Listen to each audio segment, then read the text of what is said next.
Buenas tardes, ¿cómo están? Buena, profe, ¿cómo va? Buena, profe. ¿Qué tal? Bueno, ahora sí.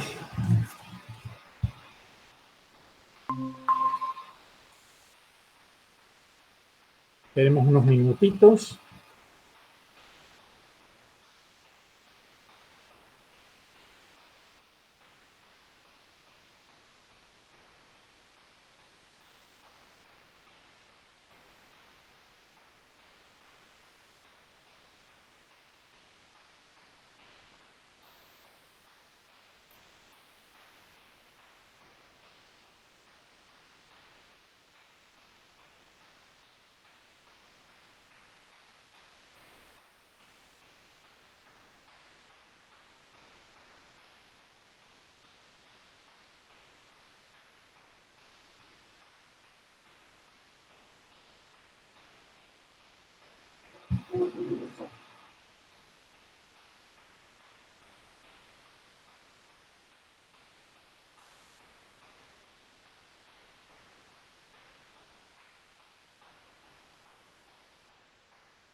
Bueno,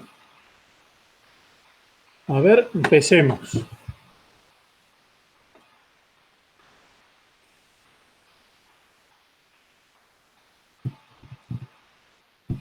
¿Qué tal?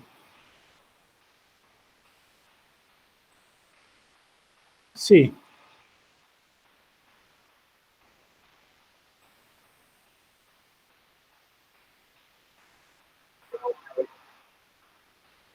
sí.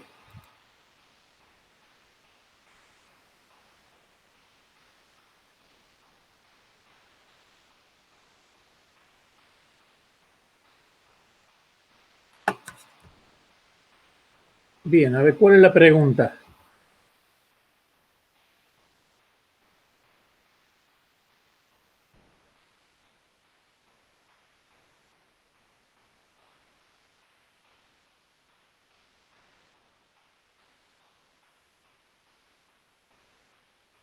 No, en una toma de aire el desprendimiento de flujo es más que perjudicial, es catastrófico, porque en el mejor de los casos te hace entrar en pérdida los, las primeras etapas de fan o de compresor.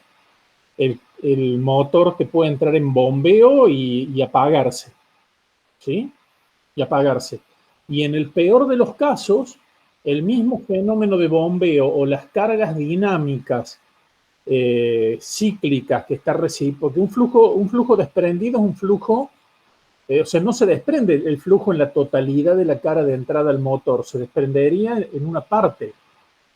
En una parte. Entonces los álabes pueden, dependiendo de la situación, pueden estar sujetos a cargas cíclicas que pueden llevar a la destrucción de... o sea, se vuela la miércoles álabes del compresor. O sea, es catastrófico la pérdida, el desprendimiento de flujo en una toma de aire y en el canal de ingreso, ¿sí? Entonces es algo que lo tienen que evitar a toda costa. Yo acá, estos generadores de vórtice ubicados en esta toma de aire, yo no sé, ahí yo no les puedo decir si lo han puesto para evitar o para prevenir la posibilidad de desprendimiento de flujo.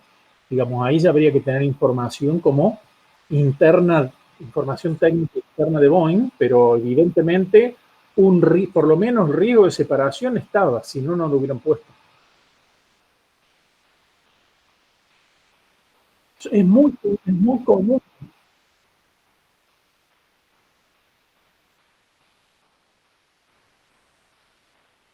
No, no, bien, pero el caso de un motor es mucho más grave todavía.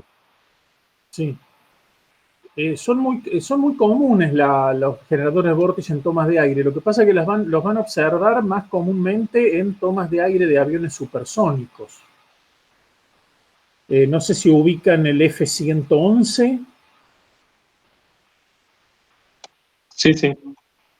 El F-111 tiene, a ver si encuentro de otra materia.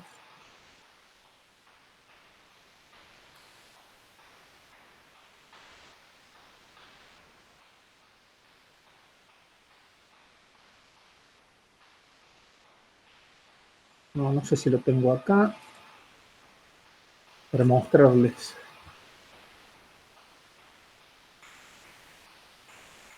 No, esto es de subsónicas.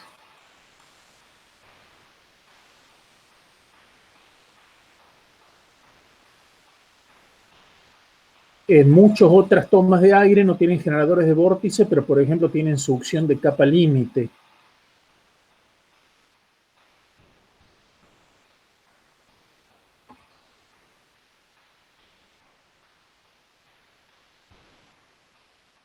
Es más, en las tomas de aire, fíjense, las tomas de aire tienen la placa separadora de capa límite. O sea, la toma de aire no debe tragar el flujo de baja energía de la capa límite desarrollado al costado del fuselaje. O sea, algo de capa límite va a entrar, pero es una capa límite de poco espesor que comienza a desarrollarse desde la entrada de la toma, pero no en la capa límite gruesa, gruesa al llegar a la toma, que comenzó a desarrollarse desde la nariz del avión. No, pero acá tengo... No tengo para mostrarle. Este es el JF-17 chino. Fíjense cómo es todo esto con agujeritos, eso es succión de capa límite. Para que el flujo que entra a la toma de aire sea un flujo que no tenga capa límite. O sea, que la capa límite comience a desarrollarse en el interior del conducto, pero no esté penalizada por un crecimiento producido externamente. Eso se los pongo como ejemplo de elementos para cuidar o prevenir la posibilidad de desprendimiento de flujo en el interior de la toma de aire. En el caso del F-16, acá tienen, fíjense, la placa separadora de capa límite. La capa límite está separada, la toma de aire, está separada a una cierta distancia de la parte inferior del fuselaje. Este es el Typhoon o Eurofighter, depende de quién le llama cómo. Fíjense que también tiene succión de la capa límite que se desarrolla sobre esta rampa. O sea, esta es una toma muy optimizada. Son aviones de combate que cuestan decenas de millones de dólares, así que bueno, son aviones súper optimizados. No, pero no tengo las fotos del F-111, al menos en esta, porque estoy con una notebook en donde no tengo la totalidad de las cosas. No.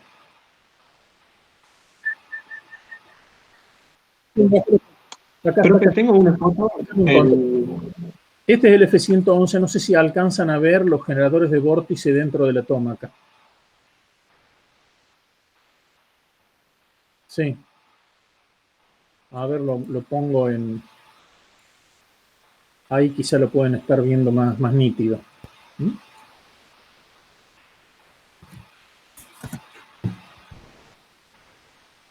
Bien.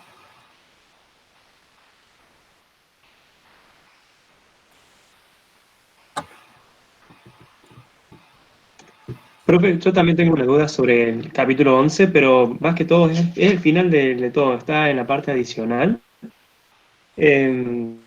Estuvimos hablando sobre los métodos, sobre, ¿cómo se llama? Dame un segundito. Sobre el método de superficie transpirada me quedó un poco de duda. Me queda una duda puntual sobre cómo es el método correctamente. Yo lo digo, a ver, y usted si puede corregirme si estoy bien o no. A O sea, ver, lo primero que se hace es, se parte se parte de la base del cuerpo real. hola. Se supone que en el cuerpo la velocidad normal no es cero, por ende es como que se estuviera dando caudal Sí, y, o sea, por así decirlo, transpirando fluido, sí. pero me confunde la parte donde dice, después se basa en un cuerpo ficticio, o sea, relaciona el cuerpo ficticio que hacemos en el método anterior, No, no, que no, pero sería el método de desplazamiento. sí, pero eso es para la deducción de esta velocidad normal. Esta velocidad normal no Ah, nula está. la aplicas sobre la superficie del cuerpo real.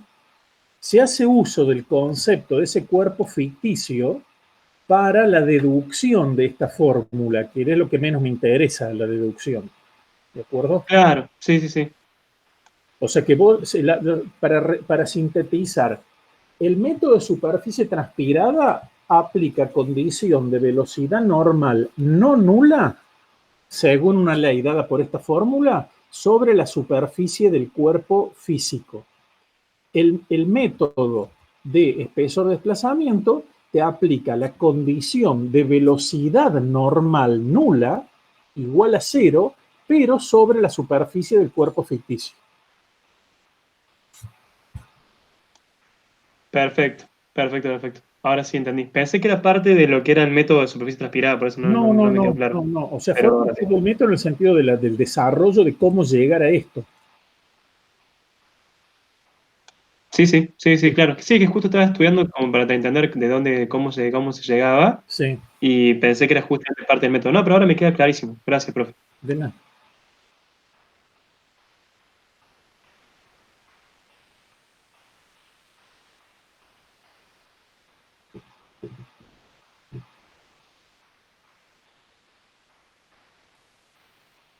Bueno, recuerden, mañana te ingresan, no he enviado ninguna información adicional del parcial de mañana porque la metodología es la misma que la del primero. Ingresan con el link a la reunión Meet de la clase de las 19 horas. Simultáneamente van a abrir el aula virtual y ahí a partir de las 19 va a estar disponible el examen, el PDF, que lo bajan y bien, y tienen que ir respondiendo así pregunta por pregunta en el orden que quieran, ¿no? Para eso están numeradas.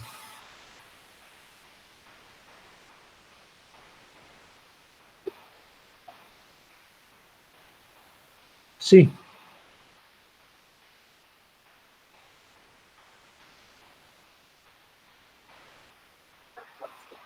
sí,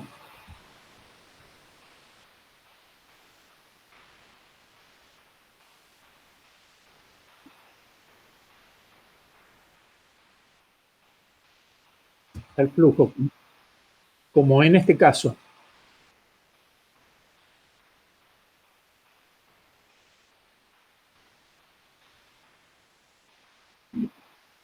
Bien, en estos casos de cuerpos romos transversales al flujo, va cuerpos romos en general, el Reynolds está puesto, lo voy a buscar. El Reynolds es un Reynolds basado en la menor dimensión transversal, así es.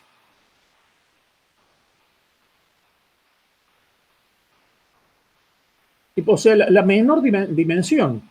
Si vos tenés una placa plana de medio metro de alto y 10 centímetros de ancho, el Reynolds lo vas a tener que calcular en base a los 10 centímetros. Y si el número de Reynolds está por encima de 1000, esa situación va a corresponder a un coeficiente de resistencia constante con el Reynolds, muy fijo.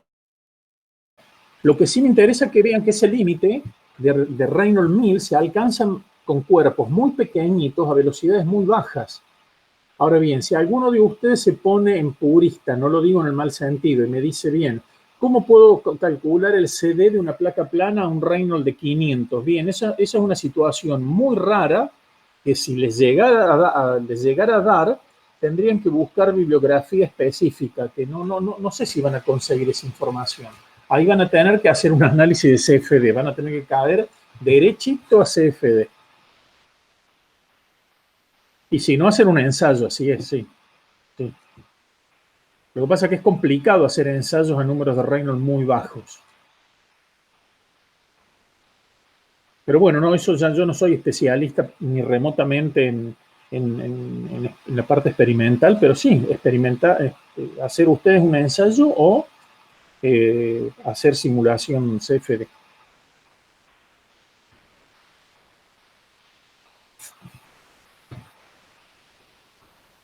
De nada.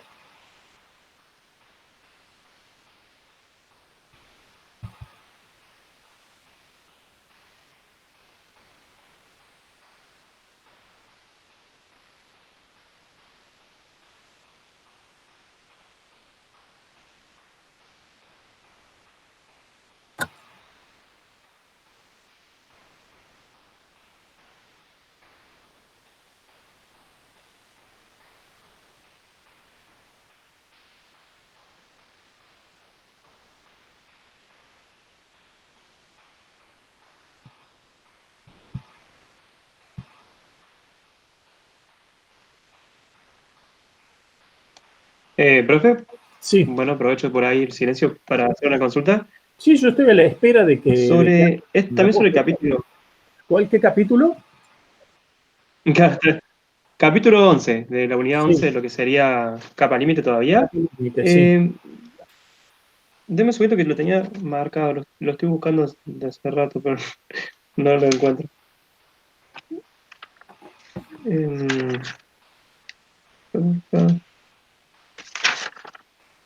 No, bueno, mientras tanto me quedo en silencio mientras lo voy buscando, pero ya Sí, en breve lo sí. molesto. Era Dale, dale. para decirlo. Profe, Sí, yo tengo una sí, duda con fíjate. respecto al capítulo 12 sobre rugosidad. Bien. Sí, Espera que no puede abro. que... Ah, está bien.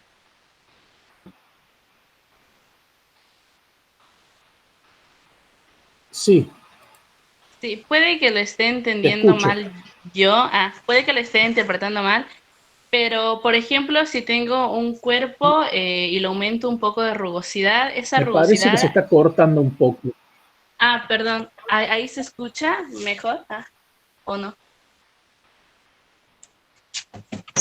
A ver si. Ahí se escucha, A ver.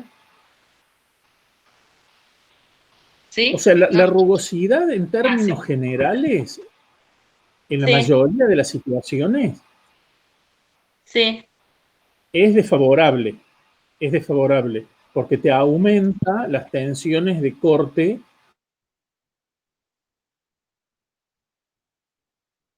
flujos de los movimientos fluidos en ingeniería aeroespacial entran dentro del régimen turbulento.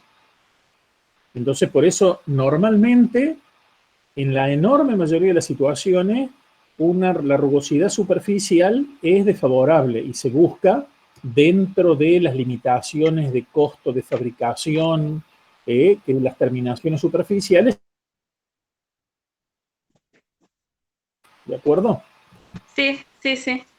Ahora Ahí bien, está.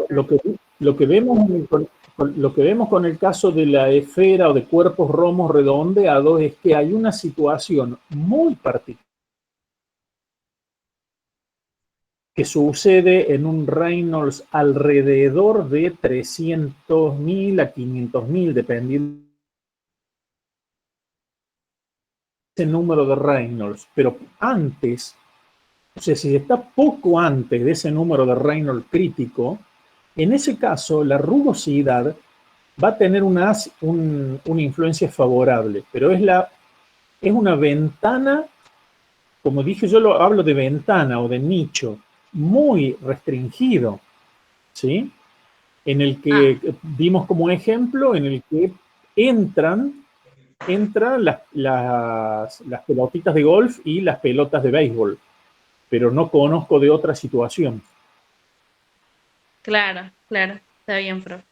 Sí, sí, me había quedado una duda Por sobre eso ese tema, pero sí. lo que tenéis que entender es esta filmina. Esta filmina es crucial.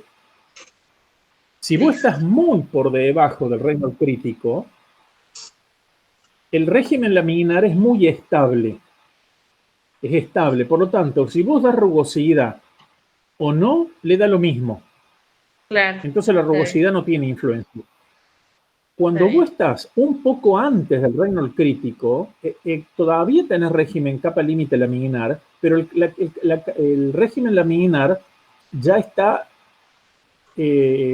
inestable, digamos, en el sentido de que apenitas vos lo apartas de la laminaridad con la rugosidad y listo, transiciona turbulento. Y en ese caso es donde se produce el beneficio. Si estás por encima del Reynolds crítico, listo, la rugosidad es desfavorable, siempre. Listo. Claro, está bien, profe. Bueno, era eso. Muchas gracias.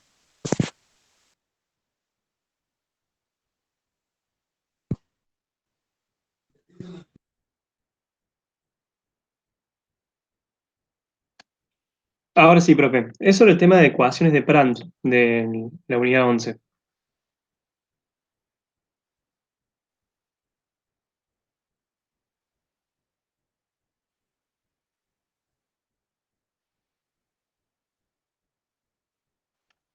¿Profe?